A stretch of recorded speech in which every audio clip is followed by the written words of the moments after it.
भारत में अरब देश के विदेश मंत्री है, तो वहीं अमेरिका ईरान तनाव में यहाँ पर लगातार इन दोनों के बीच जारी है। इसी बीच बड़ी खबर यह भी सामने आ रही है कि सऊदी अरब ने अमेरिका को उकसाया है। सूत्रों के हवाले से ये जानकारी है। व्हाइट हाउस के बंद कमरे में एक सीक्रेट मीटिंग की गई। ईरान पर अटैक के लिए यूएस को उकसाया गया और सऊदी के रक्षा मंत्री को चेतावनी भी दी गई है। ट्रंप पीछे हटे तो तेहरान और ज्यादा मजबूत होगा, कहा गया है। देखिए, इसी बीच ये बड़ी खबर आपको बता दें, ईरान पर अटैक के लिए यूएस को उकसाया गया है। ये बड़ी जानकारी सामने आ रही है और इन सब के बीच कमर आगा जी भी हमारे साथ मौजूद है। देखिए, एक तरफ भारत में यहाँ पर अहम बैठक चल रही है, तो वहीं अमेरिका ईरान के बीच अब मामला यहाँ तक सामने आ रहा है कि एक सीक्रेट मीटिंग की गई है बंद कमरे में। फॉरेन अफेयर एक्सपर्ट है आप, आगा जी क्या कहेंगे इस पर?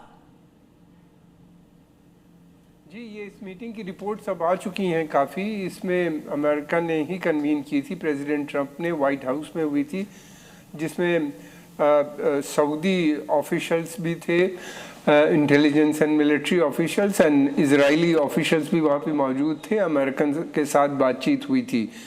अब ये खबर लीक ये है कि अमेरिका को उकसाया जा रहा है। देखिए, सऊदी अरबिया का बेसिक शुरू से ये मानना है कि ईरान उसका एनिमी नंबर 1 है। एक तो उनको लगता है कि जो इसके सहयोगी दल हैं, जैसे हिजबुल्लाह है, हूती है और दूसरे शिया मलेशियाज जो हैं, वो उसके लिए एक थ्रेट बना हुआ है।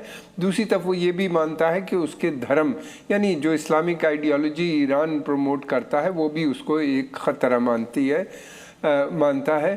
सऊदी अरबिया तो बहुत समय से चाहता था कि युद्ध हो, लेकिन पिछले कुछ समय से ये जो खबरें आ रही थी वहाँ से ये था कि अगर ये युद्ध होगा तो रीजन में फैल जाएगा। अब अमेरिका का कहना ये है कि गल्फ रीजन से, यानी जो अरब देश हैं, वहां से नहीं होगा, बल्कि जॉर्डन। और सर देखना होगा, वाकई दिलचस्प, अमेरिका ने हथियारों की डील को मंजूरी दी है। ये बड़ी जानकारी इस वक्त आपको बता रहे हैं। तो देखिए, इजराइल को लगभग $7 अरब की मंजूरी दी है। इजराइल को अपाचे स्पेस के हथियार, ऐसे के साथ साथ सऊदी की अगर बात करें तो $9 अरब के हथियार की मंजूरी मिली है। बोइंग, लॉकहेड मार्टिन जैसी कंपनियों से हथियार की डील की गई है। बोइंग, लॉकहेड मार्टिन से इस हथियार डील के बाद अब देखना होगा कैसे इनकी ताकत बढ़ती है। हालांकि जिस तरह से चाहे मिडिल ईस्ट हो या फिर इजराइल हो, हालात अब और बद से बदतर होते जा रहे हैं। इन सब के बीच ये बड़ी खबर, स्वर्ण सिंह जी लगातार हमारे साथ जुड़े हुए हैं। स्वर्ण सिंह जी, एक तरफ यूएस आप देखिए पीस की बात करता है, डोनाल्ड ट्रंप कहते हैं कि मुझे शांति पुरस्कार मिलना चाहिए। उन सब के बीच हथियारों की डील, चाहे मिडिल ईस्ट हो चाहे इजराइल हो, हर जगह इसको कैसे देखा जाए?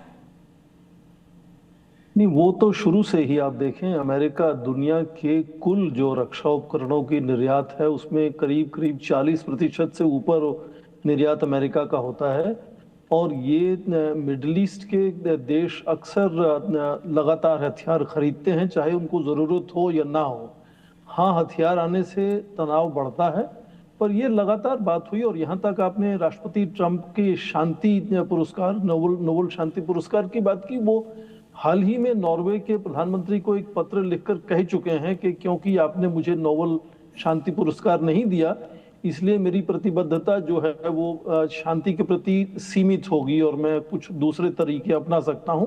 तो ये लगातार उनकी बात इस तरह से रुझान बना रहता है। कभी कभी सुनते हैं सऊदी अरेबिया $300 अरब तक की इस तरह से प्रतिबद्धता करता है हथियार खरीदने की। हथियार अमेरिका और देखिए, अभी हम बात ही कर रहे थे, इसी बीच एक और बड़ी